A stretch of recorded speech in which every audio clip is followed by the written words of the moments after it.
Bengas sont une ethnie du Gabon qui revendique une parenté plus ou moins lointaine avec les quotas qui sont situés à des centaines de kilomètres d'ici à l'intérieur des terres, mais qui revendique aussi une parenté avec des populations qu'on rencontre en Guinée équatoriale et au Cameroun, notamment les Kombé et les Batanga.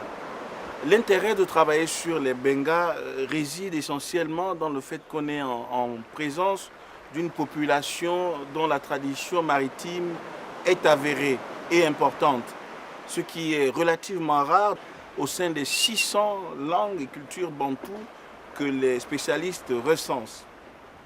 L'intérêt est encore plus grand si on considère que la population benga n'est pas très nombreuse.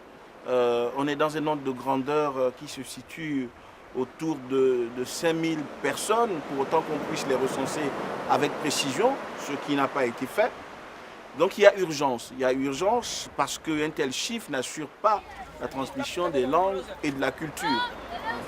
Je vous rappelle que si on prend en compte les critères de l'UNESCO, le benga est une langue et une culture en danger, menacée de disparition à moyen terme.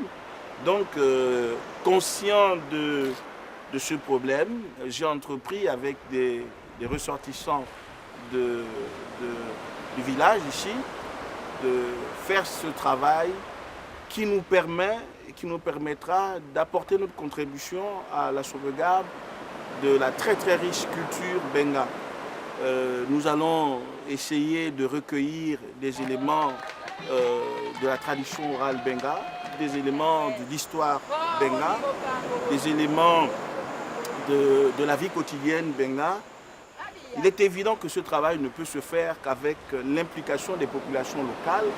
Et d'ores et déjà, je peux dire que les quelques personnes qui se sont associées directement au projet, mais aussi les villageois qui ont participé, qui ont cru, sont conscients de la nécessité de sauver leur langue et leur culture et n'ont ménagé aucun effort pour nous apporter leur aide et leur connaissance. Je remercie donc ces populations, particulièrement les personnes d'un certain âge qui sont les garants de la tradition, de nous avoir permis d'entreprendre ce travail qui, j'espère, sera le début d'une grande aventure dans l'histoire de la conservation des savoirs et des savoir-faire des ethnies du Gabon et par là même de la sauvegarde de la culture bantoue multimillénaire.